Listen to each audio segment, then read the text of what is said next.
اپنی ذات کی پہچان کروانے کے لیے یہ بندے عطا کیے ہیں اور ہمیں حکم دیا ہے کہ اے میرے بندو جب میری بارگاہ میں آنا ہے تو میرے ان پیاروں کو وسیلہ بنا کر میری بارگاہ میں پہنچنا ہو۔ وسیلہ کی ایک مثال میں آپ کے سامنے رکھتا ہوں جس سے بات بڑی واضح ہو جائے گی۔ جو لوگ کہتے ہیں نا کہ بھائی ہم مسلمان ہیں، ہم مومن ہیں، ہم 5 وقت کی نماز پڑھتے ہیں، ہم اللہ کا ذکر کرتے ہیں، پھر ہمیں وسیلہ کی کیا ضرورت ہے؟ تو سنیے، وسیلہ کی ایک تصویر دکھانے لگا ہوں میں آپ کو کہ وسیلہ کیسا ہوتا ہے، وسیلہ کس کو کہتے ہیں۔ بہت آسان، تاکہ بات سمجھ آئے۔ سیڑھی دیکھی ہوگی آپ نے، ہے جی، یہ وسیلہ ہے۔ اگر کوئی شخص سیڑھی کے بغیر، توجہ چاہوں گا، سیڑھی کے بغیر چھت پر جانا چاہے اس کا بازو ضائع ہو جائے گا، اس کے پاؤں میں چوٹ آ جائے گی، اس کی ٹانگ یا بدن کا کوئی عضو ضائع ہو جائے گا، لیکن وہ چھت تک پہنچ۔ غور سے اس بات کو سمجھیے گا کہ ہم وسیلہ کیوں بناتے ہیں اللہ والوں کو۔ اب اگر آپ سیڑھی کی تصویر اپنے ذہن میں لے آئیں تو مسئلہ آسانی سے ذہن میں آ جائے گا۔ سیڑھی کی تصویر کیا ہوتی ہے؟ ایک سٹیپ ہے، پھر دوسرا سٹیپ ہے، پھر تیسرا سٹیپ ہے، پھر چوتھا سٹیپ ہے۔ جتنے بھی سٹیپ ہے، جو اس کا آخری سٹیپ ہے، جو اس کا آخری درجہ ہے، وہ چھت پہ ہوتا ہے، بندہ زمین پہ کھڑا ہوتا ہے۔ اس کا مطلب یہ ہے وسیلہ وہ ہے جو خود وہاں پہنچ چکا ہے جہاں آپ نے پہنچنا ہے، وہ آپ سے پہلے پہنچتا ہے اور آپ اس کے ساتھ وابستہ ہو کر اس جگہ تک پہنچتے ہیں۔ ہم کہتے ہیں ہم انبیاء کو، ہم اولیاء کو، ہم اللہ کے محبوبوں کو، ہم اللہ کے بندوں کو اس لیے وسیلہ بناتے ہیں یہ پہلے رب تک پہنچے ہیں، اور جو ان کے دامن سے وابستہ ہوتا ہے یہ اسے اللہ کی بارگاہ تک پہنچانے کی قوت رکھتے ہیں۔ حضرات گرامی قدر، اور دوسری بات میں یہ بھی عرض کر دوں، لوگ کہتے ہیں وسیلہ کیا ہے، وسیلہ کی ضرورت کیا ہے۔ ہمارے فقہ کی کوئی بھی کتاب اٹھائیں، چھوٹی کتابوں سے بڑی کتابوں تک آپ چلے جائیں، ہر کتاب میں لکھا ہے وضو نماز کے لیے وسیلہ ہے، وضو نماز کے لیے وسیلہ ہے، وضو نماز کے لیے وسیلہ ہے۔ اب اگر کوئی کہتا ہے کہ میں تو وسیلہ کا قائل نہیں ہوں، میں تو وسیلہ کو نہیں مانتا ہوں، تو پھر اگر وہ وسیلہ چھوڑ کر نماز پڑھے گا تو بتائیں کیا اس کی نماز ہو جائے گی؟ ہمارے فقہا کا یہاں تک فتویٰ ہے کہ اگر کوئی جان بوجھ کر، ایک تو یہ کہ آپ نے وضو کیا تھا اور آپ سمجھ رہے ہیں کہ میرا وضو ہے، ظن غالب یہ ہے کہ میرا وضو ہے، یہ صورت الگ ہے۔ ایک بندہ جان بوجھ کر بغیر وضو کے نماز پڑھتا ہے تو وہ بندہ دائرہ اسلام سے خارج ہو جاتا ہے۔ کیوں؟ وضو کی حکمت کیا ہے؟ ہم وضو کیوں کرتے ہیں؟ یہ بات ذہن میں رکھیں۔ وضو کی حکمت یہ ہے، وضو کرنے کی وجہ یہ ہے کہ اللہ کی ذات بہت بلند ذات ہے، بہت بالا ذات ہے، بہت اونچی ذات ہے۔ ہم اس کی بارگاہ کی تعظیم کے لیے وضو کرتے ہیں۔ جس نے وضو چھوڑ دیا اس نے اللہ کی بارگاہ کی تعظیم کو ترک کیا، اور جو اللہ کی بارگاہ کی تعظیم ترک کر دے وہ بندہ مسلمان ہو سکتا نہیں۔ تو اب آپ دیکھ لیں وسیلہ کتنا ضروری ہے کہ آپ جتنے سجدے کریں، ہزاروں سجدے کریں، وضو نہ کریں تو آپ کا ایک سجدہ بھی اللہ کی بارگاہ میں قبول نہیں۔ اتنا ضروری ہے وسیلہ۔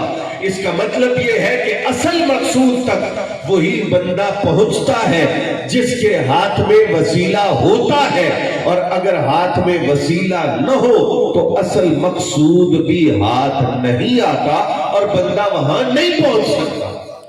کئی لوگ یہ سوال کرتے ہیں، کہتے ہیں جب اللہ قرآن میں فرماتا ہے